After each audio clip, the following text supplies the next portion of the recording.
Hello and welcome back to the Tech Blackboard. Today in part 6, I've got 20 very latest and important questions for you in our AI-900 real exam question and answer series. A free PDF file with all the questions and answers discussed in this part 6 is waiting for you as a giveaway. So do watch the video very carefully till the very end. A quick mention here that we have already covered 60 very important questions spanning in 5 parts on AI-900. And this also includes the introduction part that will make you understand what is AI-900, should you do it or not, and why it is important to do AI-900.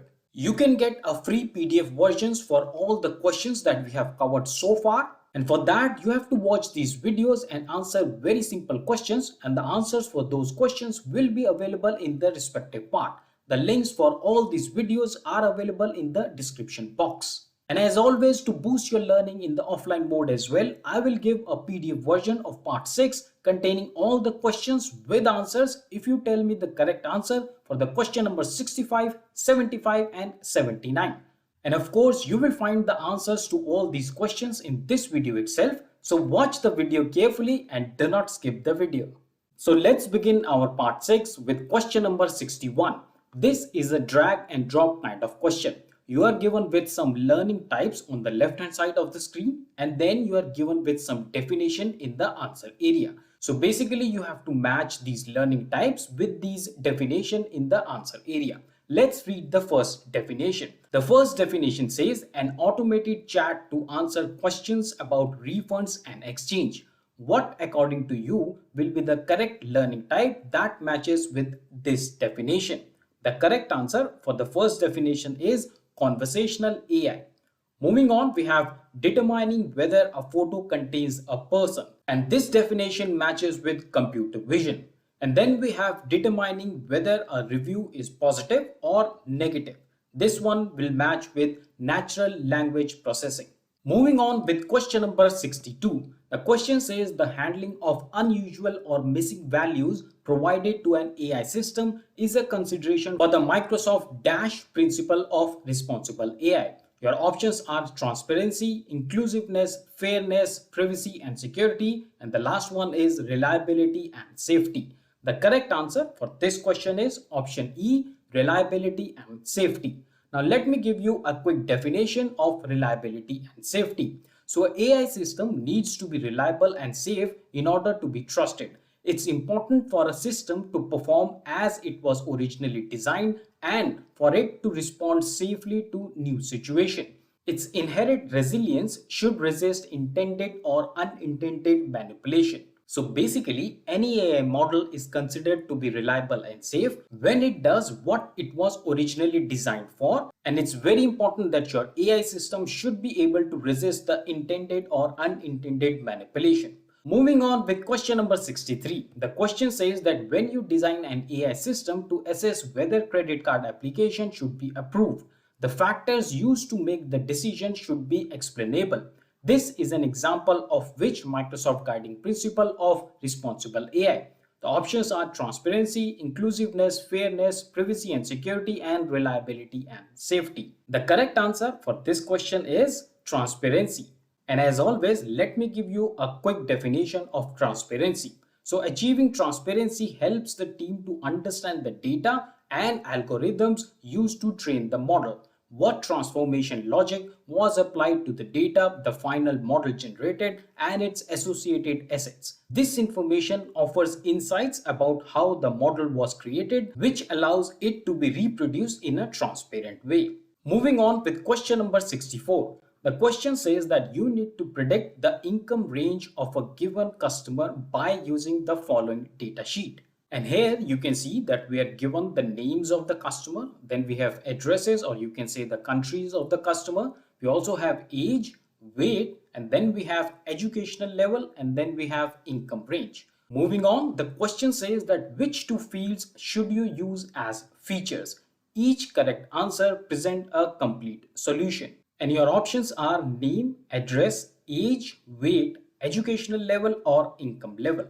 Now, before we directly jump into the answer, let's understand some key aspect of this question. The first very important thing in these kind of questions, always look what are you going to predict. So here we are going to predict the income range. So what does income range becomes? So income range now becomes a label. So anything that your model has to predict, or you can also say that output of your AI model is a label.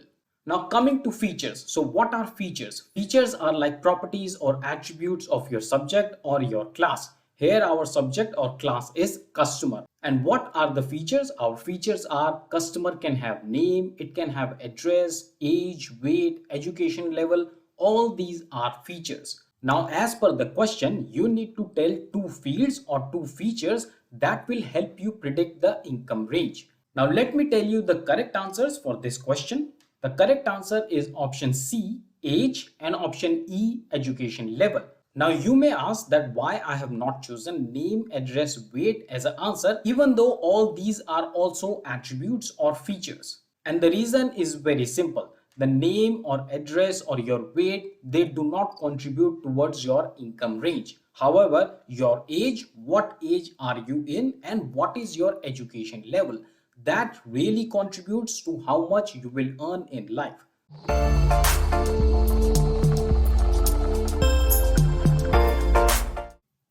In last few questions, we have talked a lot about the key principles of responsible AI, and that's why it was very important to talk about the correct Microsoft documentation where you can read all about the principles of responsible AI. And this is one page from Microsoft that will give you all the information that you need for the key 6 principles of responsible AI. The 6 principles that we have been seeing in many of the questions are accountability, inclusiveness, reliability and safety, fairness, transparency, and privacy and security.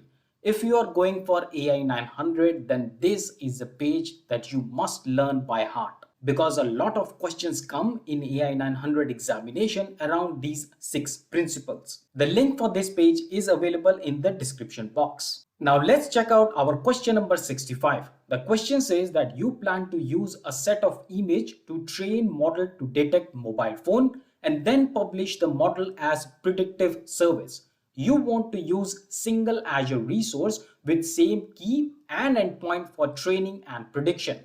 What kind of Azure resource should you create? Your options are custom vision, cognitive services, or computer vision. The correct answer for this question is option B, cognitive services. And as always, let's check out what is cognitive service. So a cognitive service resource can be used for both training and prediction. And that's exactly what our question was also looking for. So it was looking for something with same key and endpoint for training and prediction. And that makes cognitive service correct answer for this question. Moving ahead, let's do some yes/no kind of question. Starting with question number 66, it says that organizing documents into groups based on similarities of text contained in the document is an example of clustering. You need to tell whether it's a yes or it's a no. The correct answer for this one is yes. Quickly moving to question number 67, and it says that grouping similar patients based on symptoms and diagnostic test results is an example of clustering. The correct answer for this question is yes. And then we have question number 68, which says predicting whether a person will develop mild, moderate, or severe allergy symptoms based on pollen count is an example of clustering. The correct answer for this question is no. Next, we have our question number 69. The question says that which of the following results does an object model typically returns for an image? Your options are a class label and probability score for the image, or the second option is bounding box coordinates that indicates the region of the image where all of the objects it contains are located. The third one is a class label, probability, and the bounding box for each object in the image. The correct answer for this question is option C, the class label, probability, and the bounding box. And just to make you aware what is an object detection model that is asked in our question, here is a one-liner. So object detection model predicts a class, probability, and bounding box for each object in the image. And that's why we chose option C as an answer. Let's move ahead with question number 70. The question says that your company Digital Lab is in the business of digitalization of a library and needs to read text in a large PDF document.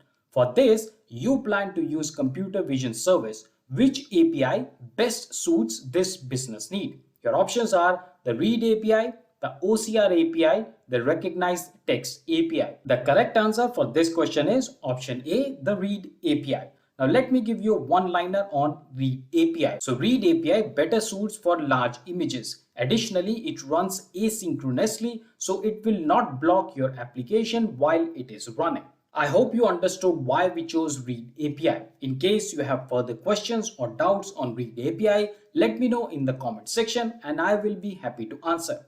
Until now, if you have liked the questions from question number 61 to question number 70, please do not forget to give a like to this video, subscribe to the channel and share this video with everyone who is learning Azure.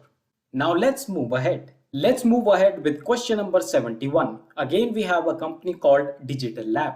Let's read the question. The question says that your company, Digital Lab, is in the business of digitalization of a library, and for that, they need to extract text from scanned box. Further, the need is to use the text analytics service to analyze the extracted text.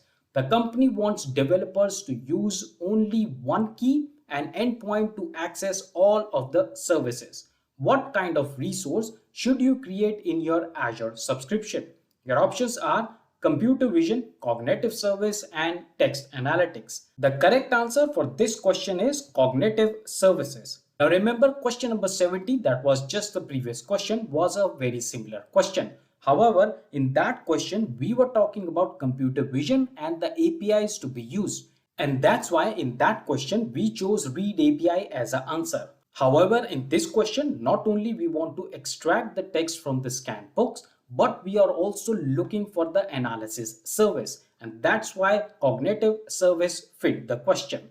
But anyways, let's understand what is a cognitive service. Cognitive services resource support both computer vision for text extraction and text analytics for text analysis. And that's exactly what our question is looking for. We want to extract the text and then we want to analyze the extracted text. Now let's move ahead with question number 72. The question says that you want to use face service to detect human faces in an image. How does the service indicate the location of faces it detects? Your options are a pair of coordinates for each face indicating the center of the face, or the two pairs of coordinates for each face indicating the location of eyes, or the third option is a set of coordinates for each face defining a rectangular bounding box around the face. And the correct answer for this question is option C. Another detail on this one is that the location of detected face are indicated by coordinates on rectangular bounding box. And for the exam purpose, if you want to remember in an easy way, then a quick trick from my side is that whenever you're trying to click an image from your mobile phones, you always see a rectangular bounding box around the faces when you're shooting some human being. And that's exactly what face service is also related to. And then we have question number 73. It says that you are building a tool that will process images from retail stores and identify the products of competitors. The solution will use a custom model. Which Azure cognitive service should you use? Your options are custom vision, cognitive service, or computer vision. The correct answer for this question is option A, custom vision. Now let's move to question number 74. The question says, what is one aspect that may impair facial detection? Your options are smile expression, extreme angles, or fast shutter speed. Before I tell you the answer, it's very important that whenever you're reading the question, read the important words very carefully. In this question, it's asking one aspect that may impair your facial detection. It's not asking that one aspect to enhance your facial detection. So impair means something that will jeopardize your AI model or something that will make your AI model bad. Okay, so now let me tell you the answer. The correct answer is extreme angles. And why so? Because the best results are obtained when faces are full frontal or as near as possible to full frontal. So basically it suggests that whenever you're developing an AI model that detects face, then the images that you use to train the model should be full frontal or as much as near to full frontal. And just to give you an analogy, if you have ever created a passport or a visa, then the passport authority or the embassy will always ask you to look front so that best picture can be captured and that can be used to recognize you in future. Now let's move to question number 75. The question says that you want to use face service to identify named individuals. What must you do? Should you use computer vision service or should you use face service to retrieve age and emotional state of each person, or should you use face to create a group containing multiple images of each named individual and train model based on the group? The correct answer for this question is option C, where you need to create a group that contains multiple images of some named individual so that your AI model can train on those multiple images and it's better efficient to detect the named individuals. And as I just mentioned, that creating a group that contains multiple images of named individuals enables you to train a facial recognition model.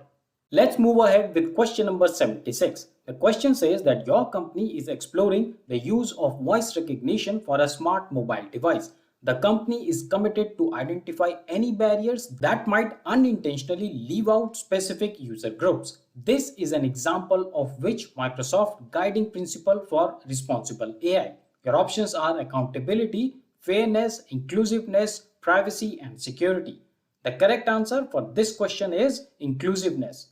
And it's very easy to spot the correct answer in these kind of questions. In the question itself, it's mentioned that the intent of the company is that none of the group is left out. So company wants to include. So include and inclusiveness go hand in hand. Moving on with question number 77. This question says that a medical research project uses a large anonymized data set of brain scan images that are categorized into predefined cancer types. You need to use machine learning to support early detection of different cancer types in images before the images are reviewed by a person. This is an example of which type of machine learning. The options are clustering, regression, or classification.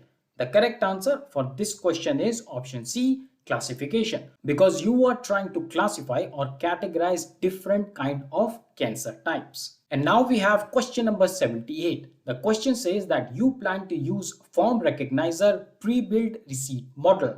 What kind of Azure resource should you create? Your options are, should you create computer vision resource? The second option is form recognizer or cognitive service resource. And the third option is only form recognizer. The correct answer for this question is option B. And the reason is that both the form recognizer resource and cognitive services resource provide access to the form recognizer service. Moving on quickly to question number 79. The question says that you are using form recognizer service to analyze receipts that you have scanned into JPG format images. What maximum file size of JPG file you can submit to the pre-built receipt model? Your options are 2 MB, 50 MB or 200 MB. The correct answer for this question is option B, 50 MB. Basically, the maximum file size for the pre-built receipt model is 50 MB. And this brings us to the question number 80, which is the last question of our part 6 in AI-900 real exam question and answer series. We started this part 6 with a drag and drop kind of question, and we are ending or closing this part 6 also with the drag and drop kind of question. So let's read the question. So the question says that match the principles of responsible AI to the appropriate requirement. Here you can see we are given with some of the principles on the left hand side, and then we are given some requirements on the right hand side. So basically in the question, you would have to drag these principles and match with these definitions or requirements. So let's read the first principle. The first one says that personal data must be visible only to approve. The correct AI principle that matches with this one is privacy and security. Moving on, the second one says the system must not discriminate based on gender and race. And the AI principle that matches with this one is fairness. So basically our AI model is fair with all gender and race. Then the third definition says that automated decision-making process must be recorded so that the approved users can identify why a decision was made. And the correct AI principle that matches with this one is transparency. And before I close this video, I want to bring you again on one of the most important documentation for AI-900. You will find the link for this page in the description box. I hope you like these 20 questions in our part 6. If yes, then please do not forget to like the video, subscribe to the channel and share these videos to everyone who is learning or preparing for AI-900. And in case you are interested, we also have question and answer series on AZ900, DP900 and AZ104.